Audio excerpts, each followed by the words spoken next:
ગુજરાતી વાર્તા કોણ શ્રેષ્ઠ? ઉનાળાની ઋતુ હતી. રાજા વિક્રમનો દરબાર ભરાયો હતો. કાલિદાસ પંડિત પણ બેઠા હતા. તે પોતાના કામમાં તલ્લીન હતા. વિક્રમાદિત્યને મજા કરવાનું મન થયું. તેમણે કાલિદાસને કહ્યું, તમે કદરૂપા છો ને, તો આજે તો વધારે કદરૂપા લાગો છો. મને તમને જોઈને હસવું આવે છે. ભગવાને તમને અન્યાય કર્યો છે. કાલિદાસે રાજાની વાત મૂંગે મોઢે સાંભળી લીધી. તેમને ખરાબ લાગ્યું, પણ કંઈક વિચારીને ત્યારે તેઓ કંઈક બોલ્યા નહીં. બીજા દિવસે જ્યારે દરબાર ભરાયો ત્યારે કાલિદાસે દરબારમાં રાખેલા માટીના ઘડાની જગ્યાએ સોનાનો ઘડો રાખી દીધો. રાજાને બપોરે તરસ લાગી. તેમણે સોનાના ઘડાનું પાણી પીધું તો તે તેમને ગરમ લાગ્યું. રાજા ગુસ્સે થઈ બોલ્યા, કોને અહીંથી માટીનો ઘડો લઈ લીધો છે? એને એટલી પણ ખબર નથી કે સોનાના ઘડામાં પાણી ઠંડુ રહેતું નથી. કાલિદાસ હાથ જોડીને બોલ્યા, માફ કરો મહારાજ, એ માટીનો ઘડો લઈને મેં જ સોનાનો ઘડો રાખ્યો હતો. મને થયું કે રાજાને સુંદર વસ્તુ જ ગમે છે.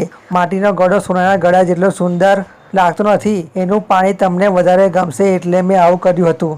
રાજાજીનો ક્રોધ શાંત થઈ ગયો. તેમને તરત પોતાની ભૂલ સમજાઈ ગઈ. તેમણે કાલિદાસને કહ્યું, તમે આજે મને સાચી સમજ આપી દીધી. અત્યાર સુધી મને સુંદર વસ્તુ ગમતી હતી ને, હું તેના ગુણ જોતો ન હતો. ગુણવાન માણસ જ શ્રેષ્ઠ છે, સુંદર નહીં. આટલું કહીને આખા દરબાર વચ્ચે રાજા વિક્રમાદિત્યએ કાલિદાસનું સન્માન કર્યું.